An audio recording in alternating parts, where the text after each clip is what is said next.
So I think one of the most annoying things that we can experience when we talk about Hollywood as a whole is whenever you see these studios come out and tell you exactly what you as fans have been telling them for how long now? I'm starting to lose count over how many years this nonsense has been going on. But we have another example of just when these studios tend to find out that, oh, maybe the fans were actually right. Maybe people actually have something to what they've been talking about. So we have Pixar, and you guys already know Pixar, okay? Pixar is probably one of the most ridiculous animated studios there currently is, considering that whatever they put out has to check every single box along the diversity line, otherwise they're never going to release the movie. We have a report that says Pixar chief Pete Docter believes that the company has drifted too far from its storytelling roots. Well, what made you think that?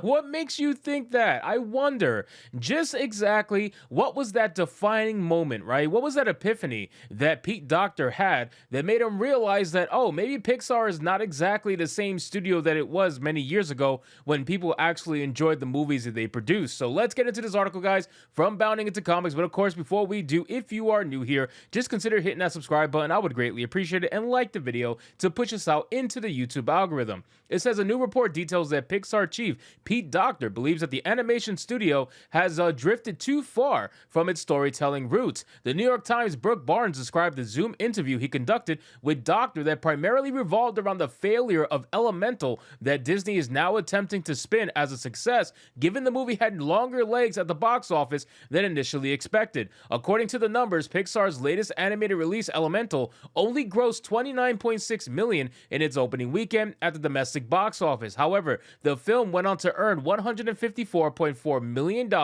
at the domestic box office in its entire run. It added on another $333 million internationally, predominantly in South Korea, which equated to $54.4 million for a global gross of $488.1 million.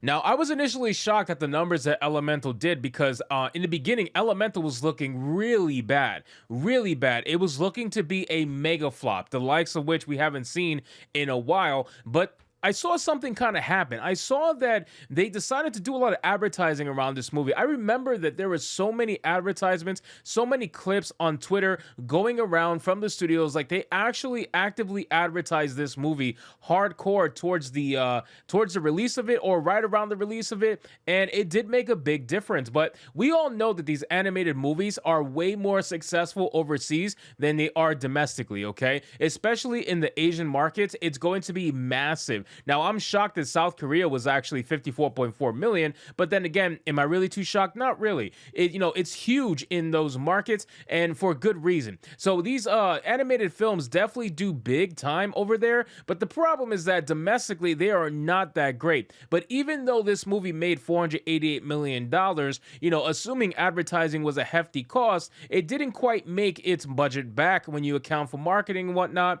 I believe it was around $500 million they needed to break even, or maybe slightly under that. Even if you want to give them the fact that they broke even, they still didn't profit, and in movie standards, that is not good. It says, however, given the film's estimated $200 million production budget, the movie needs to hit at least $500 million to break even after you factor in the movie's marketing budget as well as the box office split that the theaters take. According to Barnes, Docter placed the blame on Walt Disney executives who moved Pixar films from theatrical releases to Disney Plus releases. Barnes detailed, for a start, Docter said Disney had undercut Pixar as a big screen force by using its films to build the Disney Plus streaming service. He reportedly pointed to Soul, Turning Red, and Luca all being released on Disney Plus instead of getting theatrical releases. Docter claims his change shifted the way viewers look at Pixar films. There has been an overall shift in viewing habits as a result of the pandemic, but it's also specific to Disney Plus. We've told people, hey, all of this is going to be available to you on Disney Plus. Well, that's not just a Pixar thing, okay?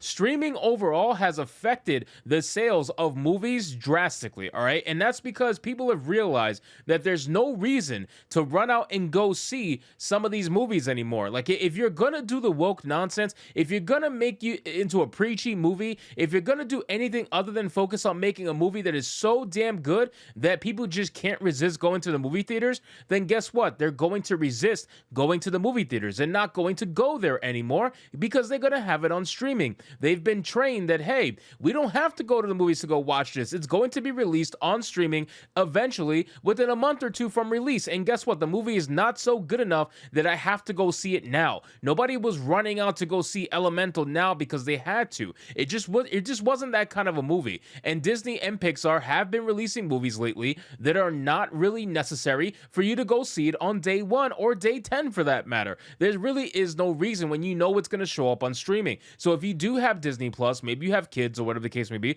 of course you're probably going to end up waiting for it to become free on your streaming platform. There's no reason not to. So yes, it's not just a Pixar thing, and they really should not blame the streaming services for why their movies are flopping in the box office, because it's affecting everybody. It's not just Pixar. Not only did Doctor claim that Disney executives have screwed the pooch by putting Pixar films on Disney Plus, but he did take some of the blame himself, with Barnes stating, although not saying so directly, Mr. Doctor also indicated that Pixar had perhaps drifted too far from its storytelling roots. To that point, Doctor said, I always felt that Elemental would speak to a lot of people, and I'm so happy it has. But we have also taken another look at the projects we're working on now. What are the kinds of films we want to be making? I really think I want to double down on what allowed us to speak to audiences to begin with. Doctor made similar comments in an interview with Variety back in June. He told the outlet, we made Soul for the big screen. We looked at every frame. There's so much detail and gorgeous imagery and work that has been done that you can't quite appreciate on a smaller screen. However, there was a pandemic going on. On one hand, we were so thankful that there was Disney Plus so that we could release the film and people could see it. Otherwise, it would just sit on a shelf for a year and a half. In the long run, there's been a bit of mixed blessing because we've been trained audiences that these films will be available for you on Disney Plus, and it's more expensive for a family of 4 to go to a theater when they know they can wait and it'll come out on the platform, he said. That's exactly what I said, literally word for word. There's no reason why these families who are subscribed to these streaming services are going to want to go see these movies on day 1. They're not day 1 movies anymore. It's not like Toy Story, right? Like Toy Story was a day 1 platform. It was a day 1 movie series. You would go out and go see the latest Toy Story every time it was announced. It was this big epic thing up until recently where they decided to screw the pooch. But until then, it was one of those movies. Elemental is not one of those movies, okay? Soul is not one of those movies. These movies, while they may be good to some people, they're just not day 1 go to the theater and spend over $100 for a family kind of a movie. It's just not at the end of the day. I'm sorry, it isn't. And now it seems like these people are starting to realize that.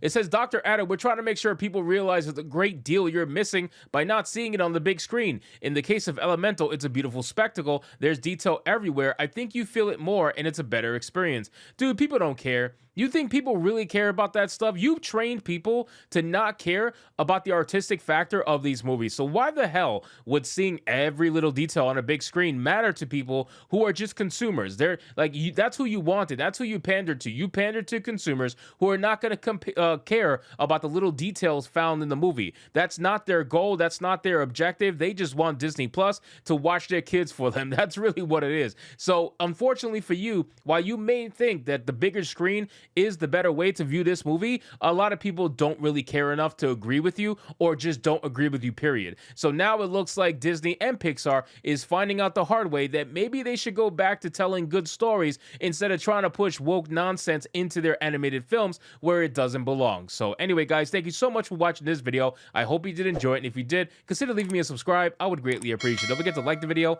comment, let me know what you thought, and I'll see you guys on the next one. Hypnotic out.